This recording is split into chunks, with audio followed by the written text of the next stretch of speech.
अग्निदेव की दाहिका शक्ति है स्वाहा। अग्निदेव में जो जलाने की तेज रूपा शक्ति है वह देवी स्वाहा का सूक्ष्म रूप है।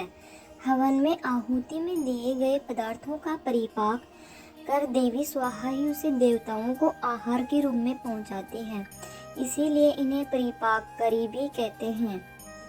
सृष्टि काल में परम ब्रह्म परमात्मा स्वयं प्रकृति और पुरुष इन दो रूपों में प्रकट होते हैं।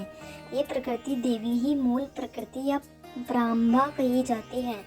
यह आदि शक्ति अनेक लीला रूप धारण करती है। इन्हीं के एक अंश से देवी स्वाहा का प्रादुर्भाव हुआ जो यज्ञ भाग ग्रहण कर देवताओं का पोषण करती है। स्वाहा के बिना देवताओं को नहीं मिलता है भोजन। सृष्टि के आरंभ की बात है। उस समय ब्राह्मण लोग यज्ञ में देवताओं के लिए जो हवनीय सामग्री अर्पित करते थे वह देवताओं तक नहीं पहुंच पाती थी।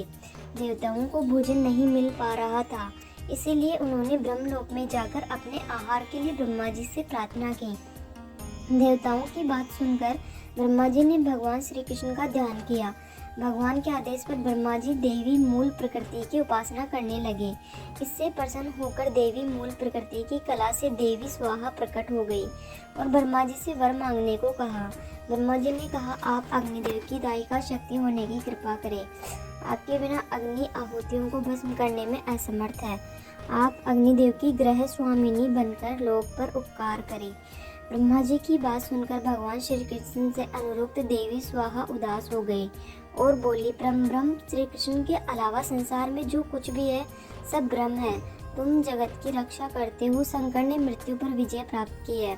शेषनाग संपूर्ण विश्व को धारण करते हैं। गणेश सभी देवताओं में अग्र पूज्य है। यह सब उन भगवान श्री कृष्ण की उपासना का फल कर वे भगवान श्री कृष्ण को प्राप्त करने के लिए तपस्या करने चली गई और वर्षों तक एक पैर पर खड़ी होकर उन्होंने तप किया।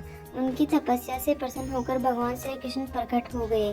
देवी स्वाहा के तप के अभिप्राय को जानकर भगवान श्री कृष्ण ने कहा, तुम वाराह कल्प में मेरी प्रिया बनोगे और तुम्हारा नाम नागजीति होगा।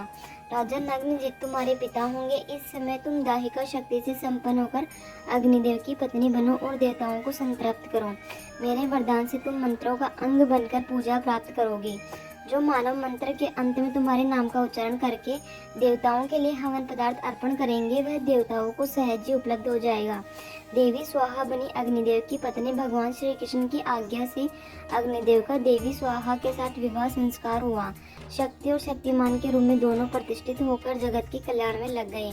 तब से ऋषि मुनि और ब्राह्मण मंत्रों के साथ स्वाहा का उच्चारण करके अग्नि में आहुति देने लगे और हव्य पदार्थ देवताओं को आहार रूप में प्राप्त होने लगा। जो मनुष्य स्वाहा युक्त मंत्र का उच्चारण करता है उसे मंत्र पढ़ने मात्र